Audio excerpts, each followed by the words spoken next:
Hello everyone, welcome to your channel Reddy Chemistry Classes. आज के session में discuss करने वाले बहुत ही मज़ेदार टॉपिक है क्वांटम नंबर्स। बट ये क्वांटम नंबर्स के थ्रू एक्चुअली एटम में शेल में रहने वाले सबशेल में रहने वाले ऑर्बिटल्स और ऑर्बिटल में रहने वाले इलेक्ट्रॉन के बारे में कंप्लीट इंफॉर्मेशन मिलेंगे। इसलिए इसको डिफाइन कैसे करेंगे? क्वांटम नंबर में be defined as a set of 4 numbers with the help of which we can get complete information about all the electrons in an atom. It means it tells about address of the electron, that is location, energy,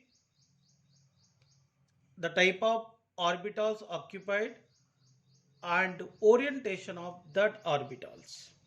मतलब ये set of 4 number के द्वारा atom में रहने वाले electron का address को पता कर सकते हैं। फॉर एग्जांपल मैं आपको एक बात बताना चाहता हूं, अगर कोई भी स्टूडेंट सपोज अपना महाराष्ट्र से दिल्ली पढ़ने गया है, ओके ना, वहां पे एक प्रोफेसर ने पूछा बेटा आप कहां से आए हो, तो स्टूडेंट तुरंत ये नहीं बता सकते सर मैंने हाउस नंबर 4-1-2 से आया हूं। अगर ऐसा बोलेंगे तो प्रोफेसर को इसका एड्रेस पता चलता क्या, समझ में आता क्या प्रॉपरली? नहीं। तो उन्होंने डायरेक्टली हाउस नंबर बता दिया। वो हाउस नंबर कहाँ रहते हैं, कौन सा स्टेट में है, कौन सा डिस्ट्रिक्ट में है, कौन सा तालुका में है, कौन सा एरिया में है, वो पूरा इन्फॉर्मेशन नहीं दिया। वो डायरेक्टली हाउस नंबर बताया तो समझ में नहीं आता। तो सबसे पहला वो बच्चा क्या बताना चाहिए? तो जनरली कोई भी क्या बताएंगे, अगर पूछेंगे तो बोलेगा सर मैं महाराष्ट्र से आया हूं। पहला बोलेगा अपना स्टेट, ओके ना। तो इसके बाद पूछेंगे बेटा आप महाराष्ट्र से कहां से आए हो, तो बोलेगा अगर नांदेड़ से आया तो नांदेड़ बोलेगा। फिर नांदेड़ से कहां से आए हो बोले तो बोलेंगे सपोज भाग्यनगर से आए हैं तो भाग्यनगर बोलेगा। तो भाग्यनगर में कहाँ रहते हो बोल के पूछे तो तब बोलेंगे भाग्यनगर में घर का एड्रेस, मतलब हाउस नंबर बोलेगा। इसका मतलब सबसे पहला क्या बताया, अपना स्टेट बताया महाराष्ट्र बोल के। इसके बाद क्या बताया, उधर रहने वाला डिस्ट्रिक्ट बताया, मतलब एक छोटा एरिया है। इसके बाद क्या बताया, नांदेड़ में रहने वाले कॉलोनी के बारे में बताया, रहने वाले एरिया। इसके बाद बताया उसका हाउस नंबर। अगर ऐसा बताएंगे तो अपना एड्रेस मतलब प्रॉपर तरीके से समझाने से, और जिसने अपने को एड्रेस पूछा था उनको क्लियरली समझ में आता है। तो डायरेक्टली वहां पे हाउस नंबर नहीं बताते हैं। वैसे ही अपने को इलेक्ट्रॉन का एड्रेस पता करने के पहले सबसे पहले एटम में रहने वाले बड़ा एरिया को मानते हैं अपन शेल। इसका शेल में क्या रहता है, सबशेल। सबशेल में क्या रहता है, ऑर्बिटल्स। ऑर्बिटल में कौन रहते हैं, इलेक्ट्रॉन, ओके ना। जैसे अपने को सिस्टमैटिक वे से इलेक्ट्रॉन का एड्रेस को पता करना होगा। ये एड्रेस को पता करने के लिए अपने को यहां पर 4 क्वांटम नंबर के बारे में पढ़ना बहुत जरूरी है। One is principal quantum number, shell के बारे में पूरा इंफॉर्मेशन देंगे, शेल्स। अजीमुथल क्वांटम नंबर और शेल्स में रहने वाले सबशेल के बारे में इंफॉर्मेशन देता है। मैग्नेटिक क्वांटम नंबर सबशेल में रहने वाले ऑर्बिटल का ओरिएंटेशन के बारे में इंफॉर्मेशन देता है। और स्पिन क्वांटम नंबर है वो ऑर्बिटल में इलेक्ट्रॉन किस तरीके से रोटेट होते हैं, इसका स्पिन क्या होता है, इसके बारे में इंफॉर्मेशन देते हैं। इसमें अपन एक एक क्वांटम नंबर के बारे में क्लियरली पढ़ने की कोशिश करेंगे। ओके ना।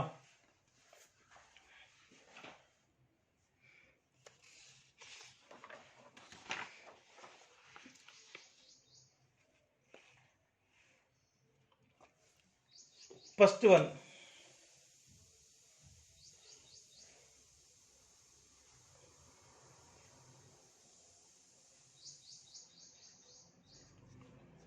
प्रिंसिपल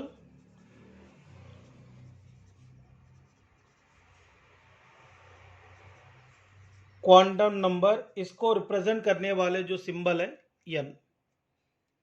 सो प्रिंसिपल क्वांटम नंबर क्या है पहले देखेंगे। ओके, और इसको फर्स्ट वन ये जानते हैं, इसके बारे में इंफॉर्मेशन कौन दिया था? It was given bye bore. Okay ना, इसके बारे में इंफॉर्मेशन बोर साइंटिस्ट ने दिया था।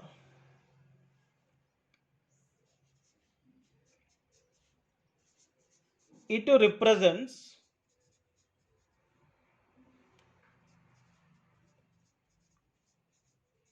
Energy, name and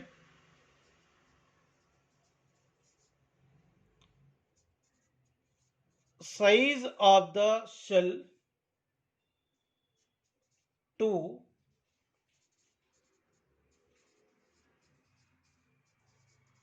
which electrons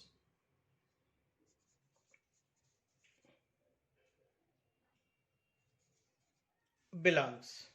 मतलब ये सबसे पहले आप जानने की कोशिश करते हैं आटम में रहने वाले शेल कोड है, शेल का नेम क्या है और इसकी एनर्जी क्या है और इसकी साइज क्या है, वो सारे इंफॉर्मेशन अपने को मिल जाता है। मतलब it is used to determine shells present in an atom, in an atom,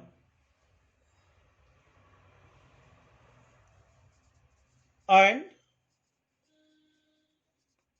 shells are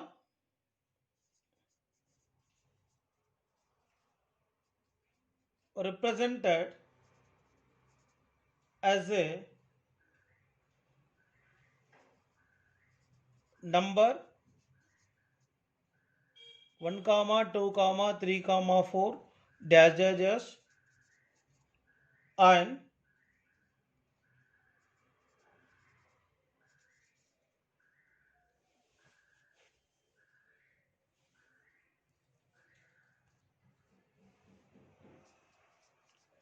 termed as K, L, M, N dash dash dash dash। Okay ना, अगर मान लीजिए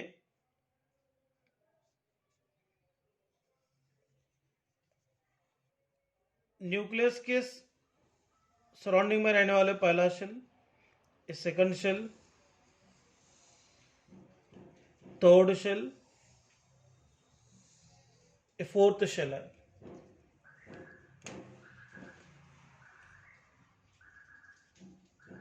n is equal to 1 K shell है, n is equal to 2 L shell, n is equal to 3 M shell, n is equal to 4 N shell है। Okay, अगर यहां पर आप देख सकते हैं अगर n की वैल्यू जैसे जैसे बढ़ते जा रही है वैसे इसका रेडियस भी बढ़ते जाएंगे, ओके ना, और रेडियस भी बढ़ते जाएगा, और इसके अलावा इसका एनर्जी भी बढ़ते जाता है, एनर्जी भी बढ़ते जाता है।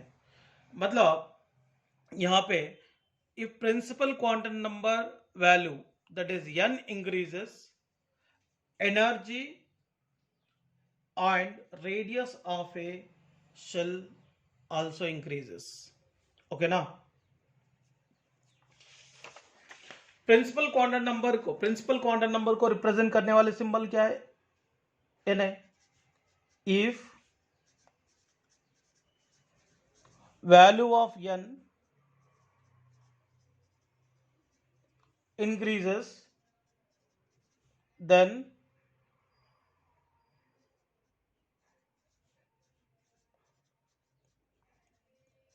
size and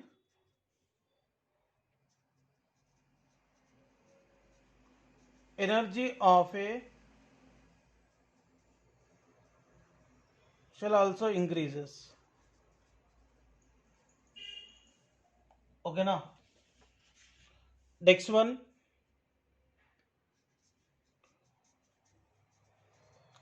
it is used to determine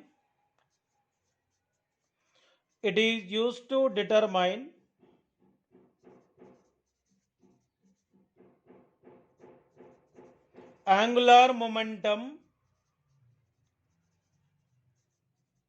of a shell, angular momentum of a shell, that is mvr is equal to nh by 2 pi। देखिए यहाँ पे शेल ए कॉलम में लिखता हूं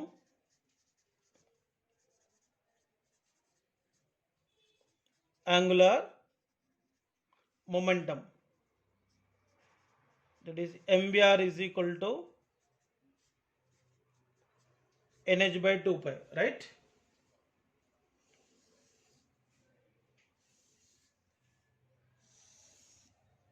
okay, n is equal to 1 बोले तो के shell है, इसमें mvr इज इक्वल टू क्या होगा 1 h by 2 pi, मतलब h by 2 pi के बराबर होगा। n इज इक्वल टू 2 बोले तो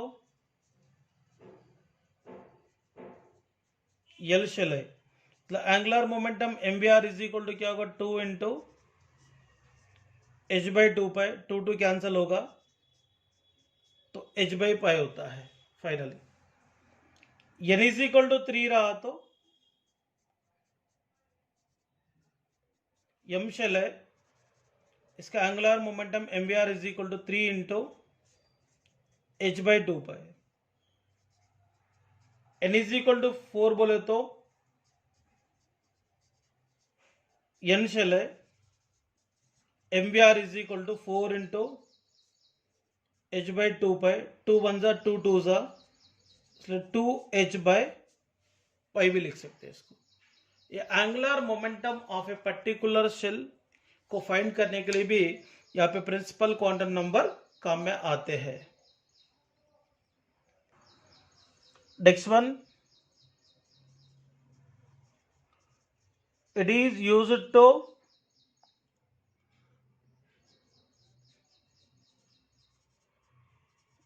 determine number of electrons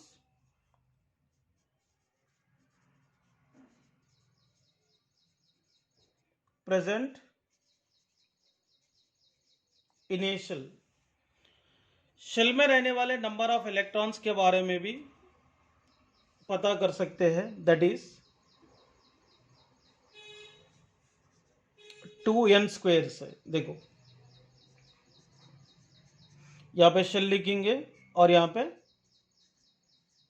number of electrons in a shell is equal to 2n square है, राइट ना। यहाँ पे n is equal to 1, k shell है, n is equal to 2, l shell है, 3 m shell है, n shell है। तो पहला शेल में देखते हैं, 2 इंटू 1 स्क्वायर बोले तो कितना इलेक्ट्रॉन्स है, 2। आप 10th क्लास में पढ़े 2, 8, 8, 18 ऐसा, ठीक है ना। तो पहला शेल में 2 इलेक्ट्रॉन्स है।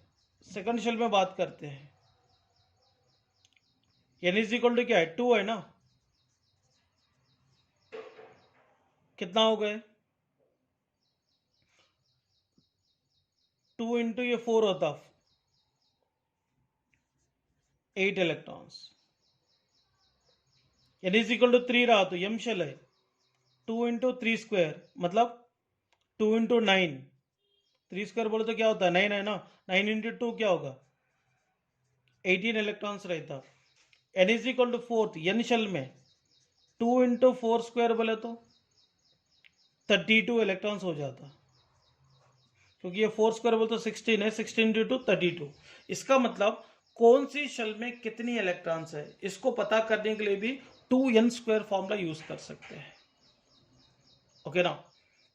पहला शेल में 2 इलेक्ट्रॉन, सेकंड शेल में 8 इलेक्ट्रॉन, थर्ड शेल में 18 इलेक्ट्रॉन, फोर्थ शेल में 32 इलेक्ट्रॉन्स। इसका कोई रटने की गरज ही नहीं है, पूरा इंफॉर्मेशन अपने को डायरेक्ट फॉर्मूला के तो मिल रहा है। इसके अलावा it is used to determine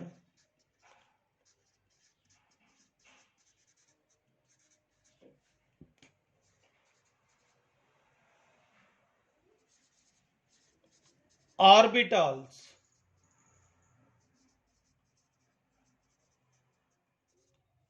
present in shell.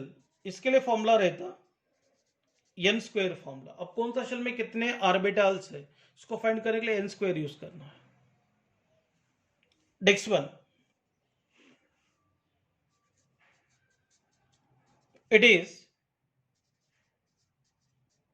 used to determine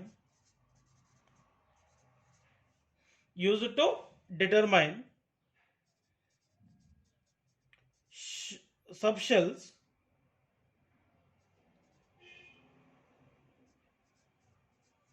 present in shell,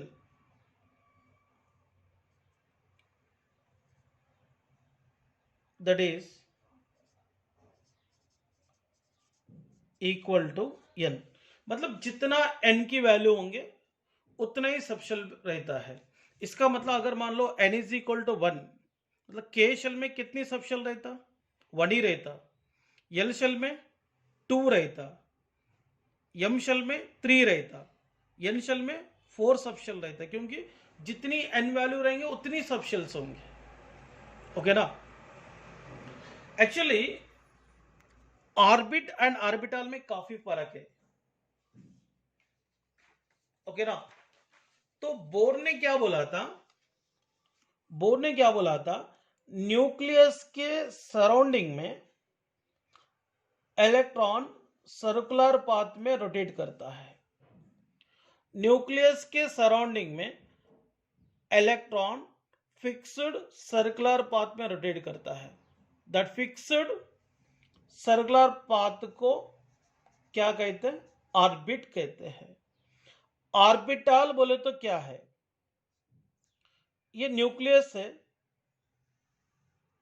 okay ना। ये बीच में ये न्यूक्लियस है, न्यूक्लियस को एक्स एक्सिस और वाई एक्सिस और जेड एक्सिस में, ओके ना, जेड एक्सिस है। ये एक्स वाई जेड कोऑर्डिनेट पे न्यूक्लियस के सराउंडिंग में इलेक्ट्रॉन अवेलेबल रहने वाले मैक्सिमम प्रोबेबिलिटी एरिया को मानते हैं ऑर्बिटल। क्या मानते हैं, ऑर्बिटल। न्यूक्लियस के सराउंडिंग में जिस एरिया में इलेक्ट्रॉन रहने की संभावना ज्यादा है, दैट एरिया को कहेंगे ऑर्बिटल। क्योंकि न्यूक्लियस के सराउंडिंग में जब इलेक्ट्रॉन वेव के फॉर्म में जब रोटेट होगा तो मतलब वो एक फिक्स्ड ऑर्बिट में घूम ही नहीं सकता। इसीलिए अपन इलेक्ट्रॉन की पोजीशन को एक्यूरेटली अपन मेजर करना मुश्किल होता है, मगर ये बता सकते इलेक्ट्रॉन न्यूक्लियस के सराउंडिंग में कौन सी एरिया में ज्यादा से ज्यादा फाइंड हुआ, इसको अपन पता कर सकते। उतना एरिया को अपन मानते हैं वो ऑर्बिटल। ओके ना। अगर मान लो ये मेरा घर है, सो ये घर के बाहर जितना भी एरिया रहता वो मेरा नहीं रहता। तो मेरा एड्रेस अगर बताना चाह रहा तो मेरा घर का एड्रेस बताएंगे, क्योंकि मैं इतना एरिया में रहता हूं। वैसे ही न्यूक्लियस के सराउंडिंग में इलेक्ट्रॉन रहने वाले मैक्सिमम प्रोबेबिलिटी एरिया को मानना चाहिए orbital.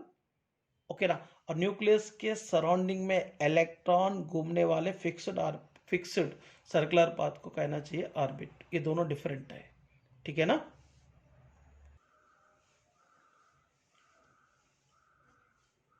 Next one,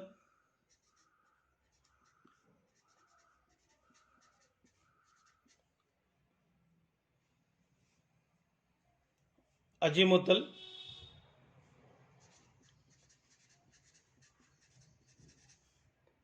quantum number.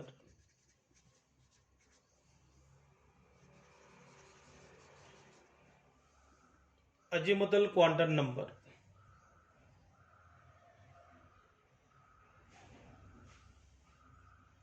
Azimuthal quantum number.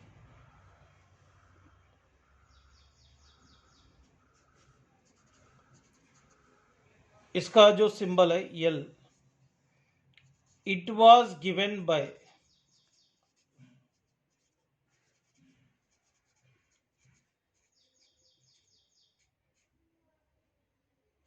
Sommerfeld.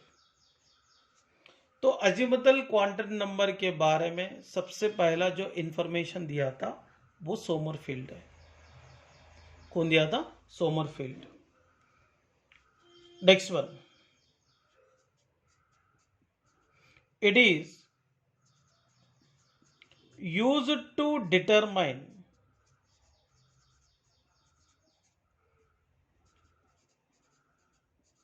subshells present in a shell। Okay ना। शेल में रहने वाले सबशेल के बारे में इंफॉर्मेशन देने वाले क्वांटम नंबर होता है वो अजीमुथल क्वांटम नंबर है। एंड these subshells are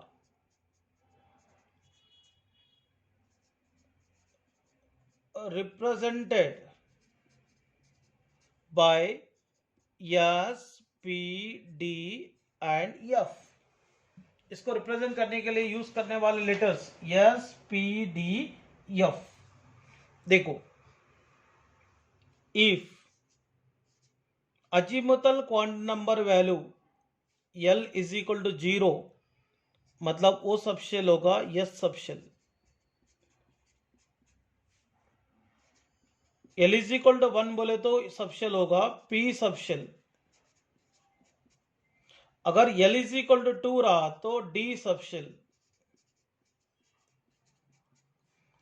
अगर L इज इक्वल टू 3 रहा तो F सबशेल। ओके ना। मतलब जैसा n इज इक्वल टू 1 बोले तो K शेल, 2 बोले तो L शेल, 3 बोले तो M shell, n is equal to 4 बोले तो N शेल। जैसा नंबर दिए थे ना वैसा सबशेल का भी नंबर दिए थे।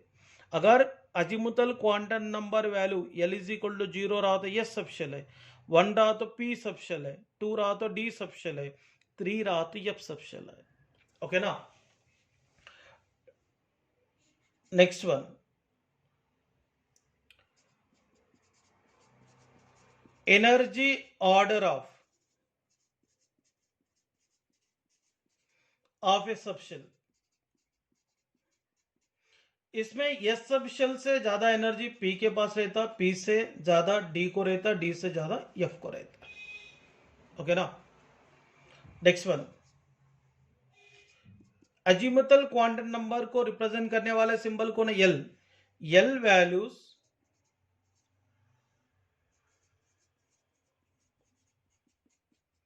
Present from 0 to n-1। इसका वैल्यू 0 से शुरुआत होता है, एंडिंग n-1 पे होता है, क्योंकि इसका एंडिंग कहां पर है वो डिटरमाइन करते हैं n बोलो तो शेल। क्योंकि अजीमुथल क्वांटम नंबर किसके ऊपर डिपेंड होने वाला पैरामीटर है? शेल के ऊपर। शेल ही नहीं है तो सब शेल रहता क्या? नहीं रहता, इसीलिए।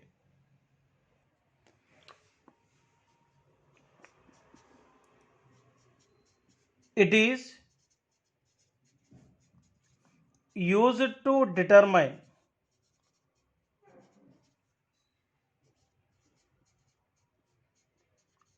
Orbital angular momentum.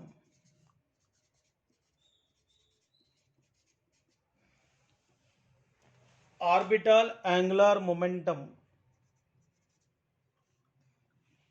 Orbital angular momentum, that is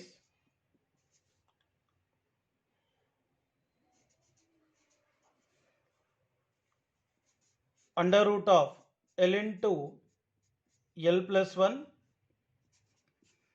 h by 2 pi।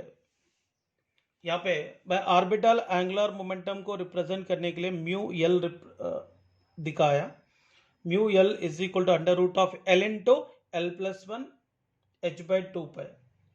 मतलब इस सबशेल में रहने वाले ऑर्बिटल की एंगुलर मोमेंटम कितनी है, इसको फाइंड करना रहा तो ऑर्बिटल एंगुलर मोमेंटम की जरूरत है। फॉर एग्जांपल मैं आपको बताना चाहता हूं 2s का। ओके ना। 2s अपने को यहाँ यस इंपॉर्टेंट है। यस बोले तो एल की वैल्यू क्या रहती है? 0। मैं अभी पहले बताया था l is equal to 0 yes. L is equal to value 1 रहा तो पी, एल इज इक्वल 2 रहा तो d, l is equal to 3 रहा तो एफ। तो इसमें ऑर्बिटल एंगुलर मोमेंटम मैं शॉर्ट में लिखा हूं, सॉरी, म्यू एल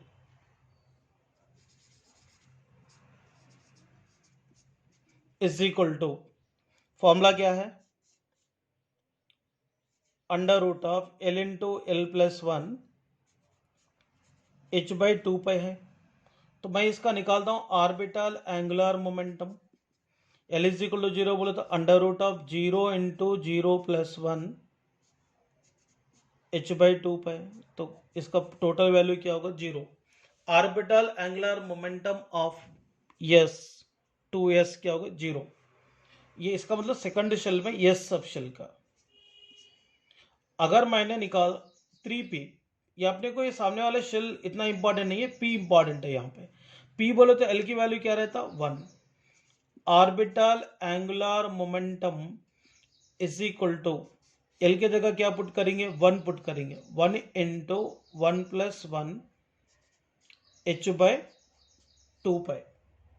इसका मतलब यहाँ पे क्या होगा? Under root of 2 h by 2 pi. Okay. Next one 3d। यहाँ पे d इंपॉर्टेंट है। d बोलो तो l is equal to 2। Orbital angular momentum is equal to l की जगह क्या पुट करेंगे? 2 है। 2 into 2 plus 1 h by 2 pi है।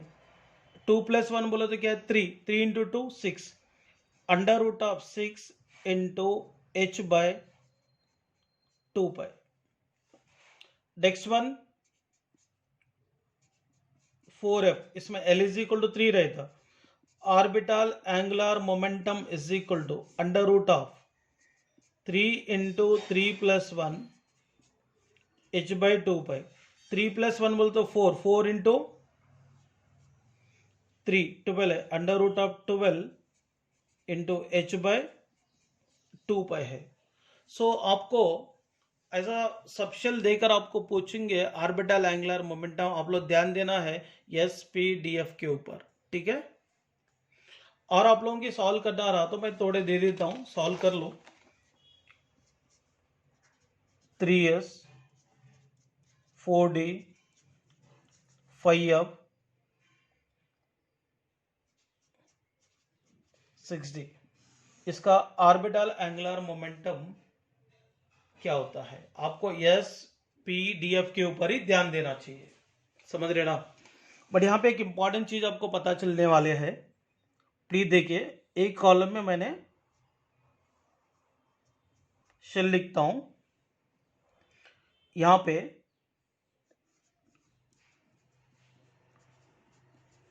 पॉसिबल एल वैल्यूज लिखता हूं। प्लीज सीरियसली कॉन्सेंट्रेट करो ये टॉपिक के ऊपर। एल वैल्यू कहां से शुरुआत होता है? 0 पे शुरुआत होकर n-1 पे एंड होता है, राइट ना? देखेंगे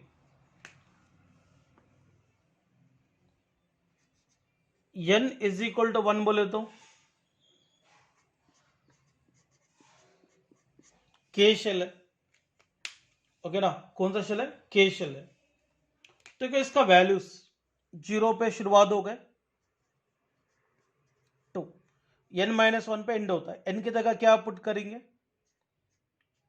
1 1-1, मतलब 0 to 0, मतलब क्या लिख सकते हैं?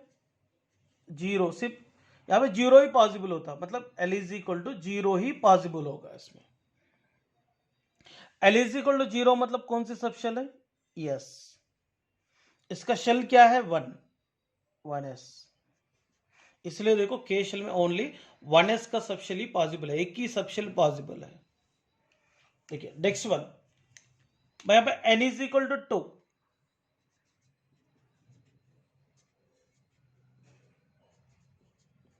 यल शेल। इसमें शुरुआत कहां से होते हैं? 0 से शुरुआत होते हैं, एंडिंग n-1, मतलब n की जगह क्या पुट करना? 2 -1, क्या होगा? ये 0 है, 0 to 2 -1 बोले तो क्या होगा? 1। 0 to 1 तक पॉसिबल है इस शेल में, मतलब L इज इक्वल टू 0 भी पॉसिबल है और L इज इक्वल टू 1 भी पॉसिबल है। L इज इक्वल टू 0 बोले तो कौन सी सब शेल है? यस। 1 बोले तो कौन सा? P। और इसका शेल कौन सा है? 2, 2s और 2p। सेकंड शेल में दो ही सब शेल पॉसिबल होता है, 2s और 2p, समझ रहे ना? नेक्स्ट वन, केयरफुली ऑब्जर्वेशन करना। n is equal to 3, M shell, और इसका शुरुआत कहां से होने वाला है? 0 से। 0 to n-1 ना, n की जगह क्या पुट करना है? 3-1, मतलब 0 to 2, मतलब यहां पर L is equal to 0 possible होगा, L is equal to 1 possible होगा, L is equal to 2 possible होगा। इसका मतलब 0 बोले तो यस है, 1 बोले तो P, 2 बोले तो D, मतलब 3s 3p 3d पॉसिबल है। नेक्स्ट वन,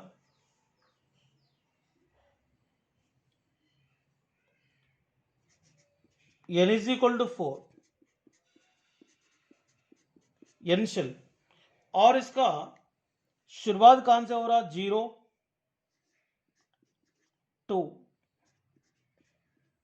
4-1, मतलब 0 to 3।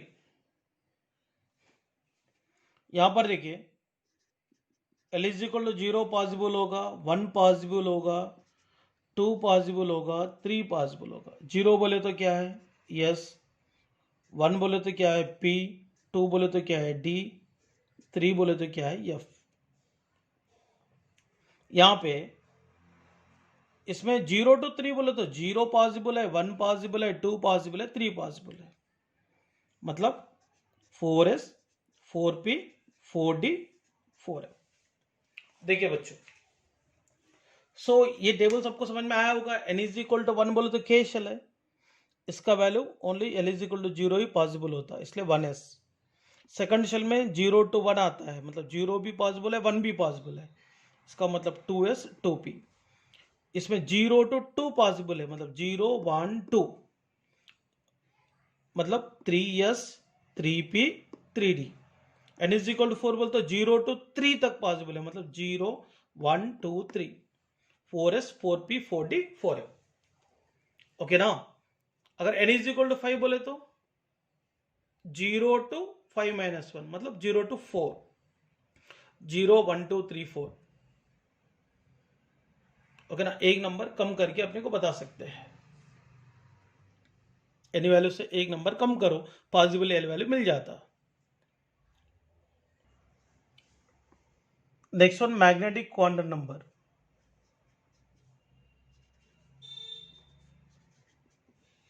It was given bye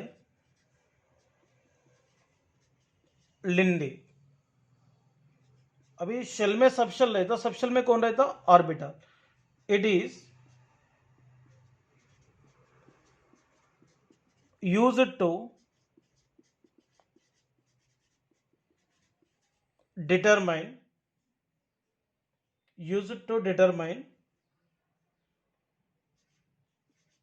orientation,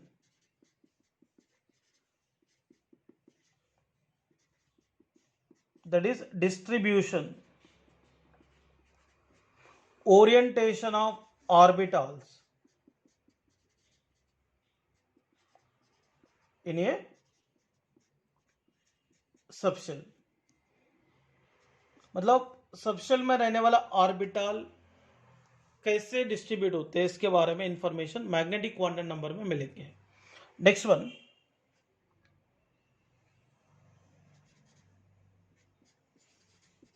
m values, मतलब magnetic quantum number values vary from -l, 0 to +l। -l से +l तक रहता है। ओके, इसके बाद देखिए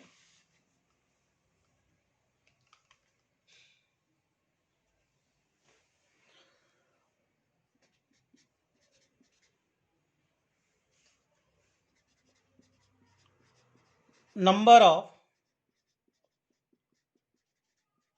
orbitals in a subshell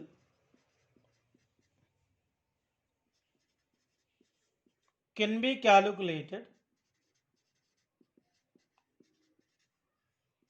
by using the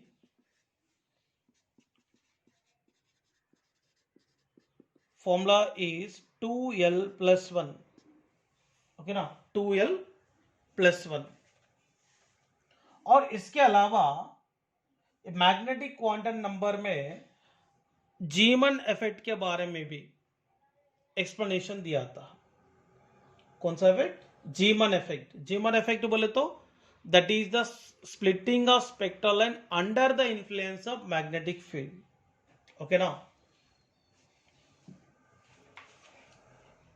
splitting of spectral lines under the influence of magnetic field।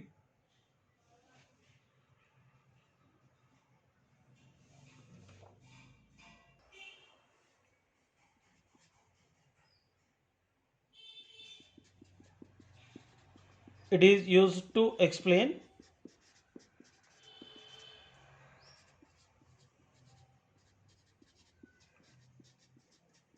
Zeeman effect, that is splitting of spectral lines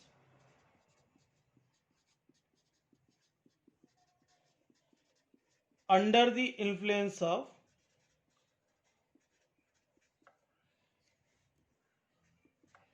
magnetic field। एक very important information इसमें मिलेंगे।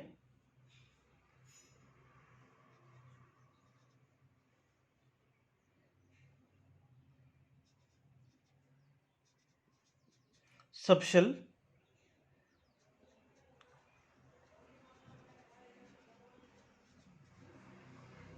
number of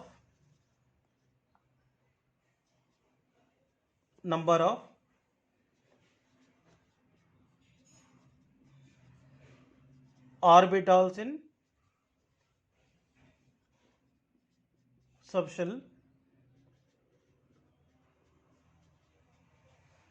possible m values. कहां से कहां तक रहता? -L 0 to +L. Okay, number of orbitals in subshell, इसके लिए फॉर्मूला क्या है? 2l + 1. ओके, देखिए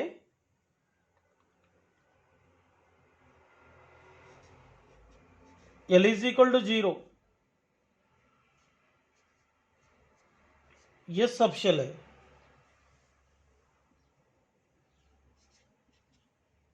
L = 1, P subshell. L = 2, D subshell. L = 3,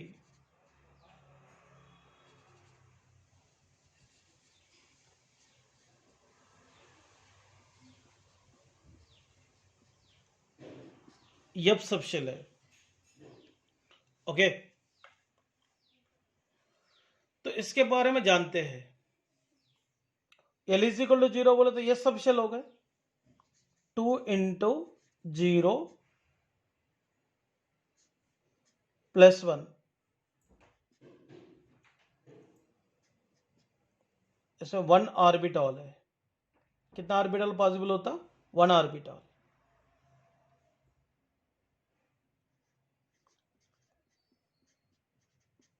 और इसमें m वैल्यू कैसा रहता? 0. इसमें एक ही ओरिएंटेशन पॉसिबल है. अगर मैंने L = 1 रखूंगा तो 2 × 1 + 1 कितना ऑर्बिटल होगा? 2 + 1,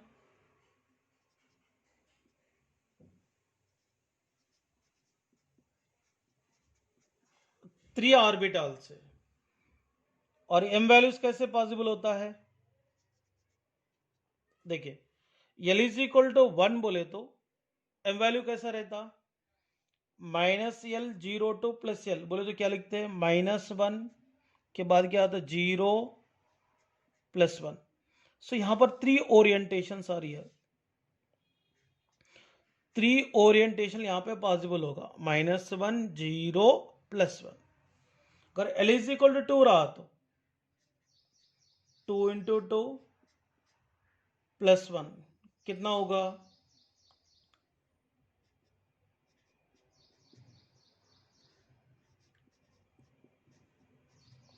5 ऑर्बिटल्स. तो m का वैल्यू कैसा लिखेंगे? -2 -1 0 + 1 + 2 कितने ओरिएंटेशन हो गए?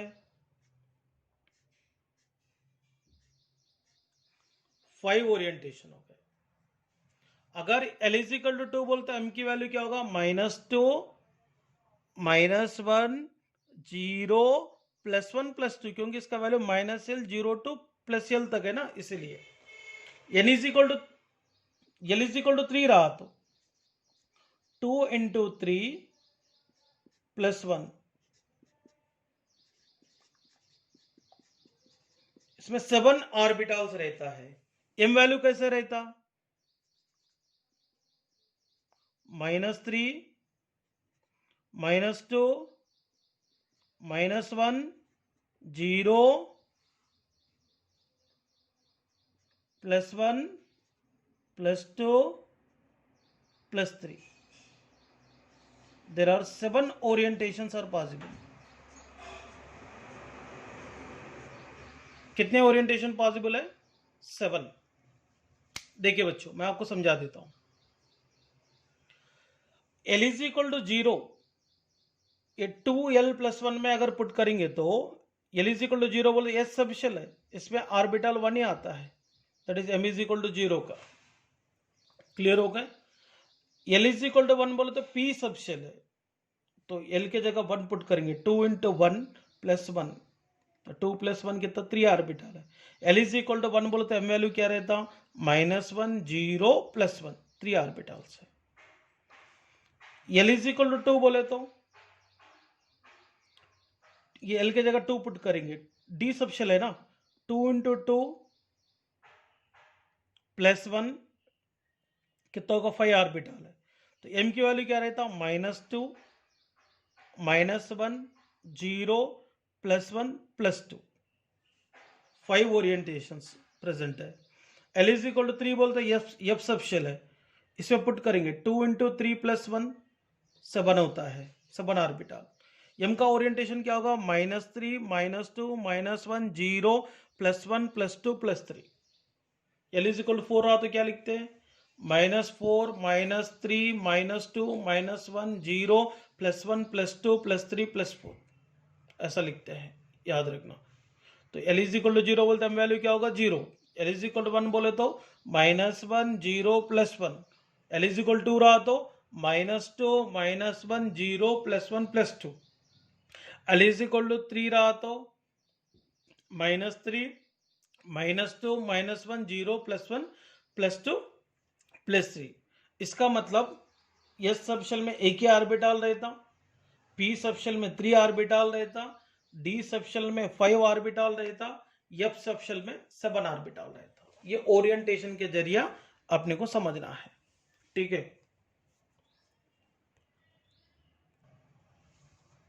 देखिए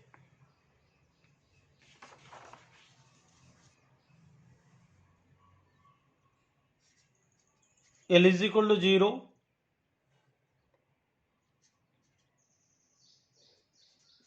ये सब शेल है, इसमें ओनली 1 ऑर्बिटल है, एम वैल्यू क्या रहता, सिर्फ 0। एल इज इक्वल टू 1 बोले तो पी सब शेल है, कितना ऑर्बिटल रहता, 3 ऑर्बिटल, एम वैल्यू क्या रहता, -1 0 plus 1। L is equal to 2 बोले तो डी सब शेल है, कितना ऑर्बिटल है, 5 ऑर्बिटल है, एम वैल्यूज क्या रहता, -2 -1 0 प्लस 1 प्लस 2।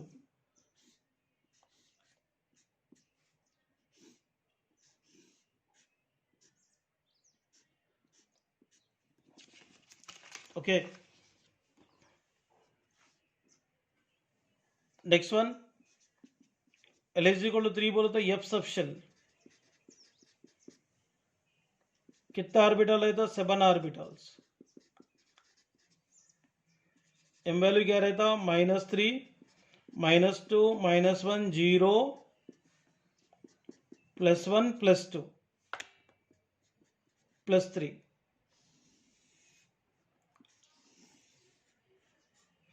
कितना ओरिएंटेशन है, 7। मतलब इसमें -3 ओरिएंटेशन का एक ऑर्बिटल है, -2 -1 0 प्लस 1 प्लस 2 प्लस 3 ओरिएंटेशन का ऑर्बिटल्स है।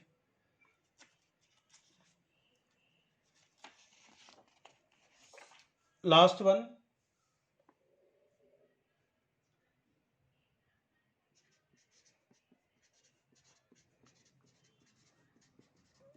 Spin quantum number,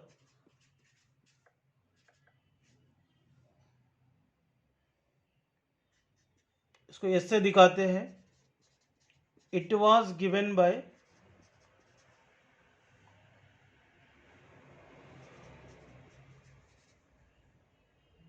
हुलेनबेक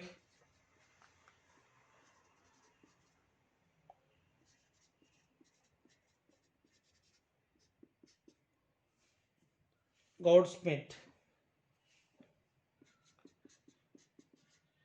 It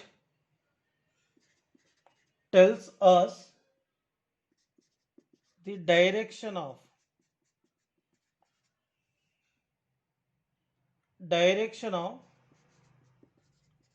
spin of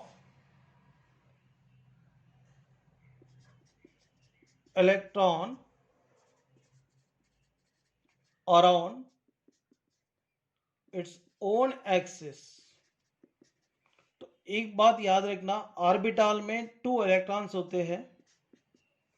एक इलेक्ट्रॉन क्लॉकवाइज डायरेक्शन में रोटेट करेंगे और एक इलेक्ट्रॉन एंटी क्लॉकवाइज डायरेक्शन में रोटेट करेंगे। देखिए यहां पे value of s is equal to plus or minus 1/2 लेते। क्यों? देखो, if electron rotated in clockwise direction,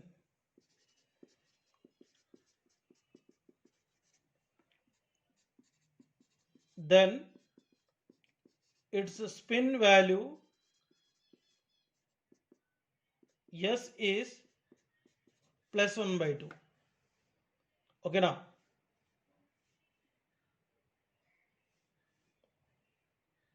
clockwise direction बोलता है, ऐसा रिप्रेजेंट करते हैं।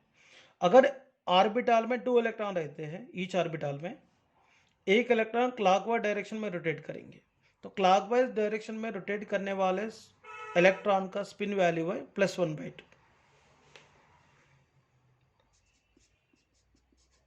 If electron rotated in anti-clockwise direction,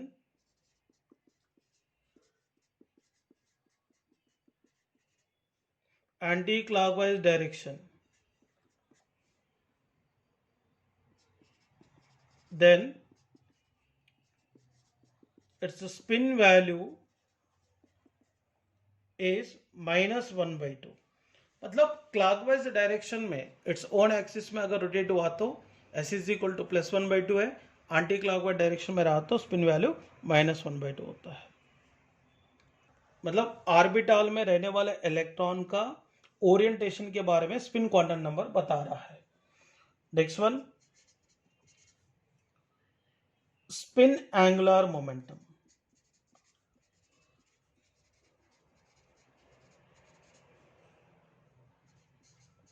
of an electron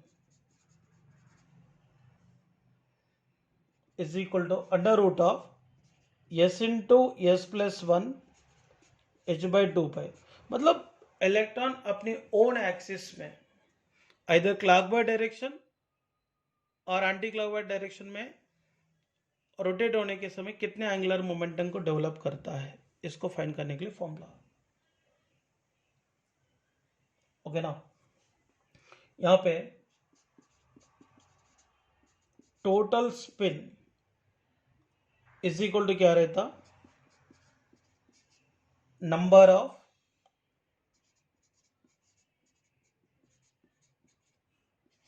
unpaired electron into charge जो भी रहता प्लस और माइनस 1/2। ओके ना? प्लस और माइनस 1/2।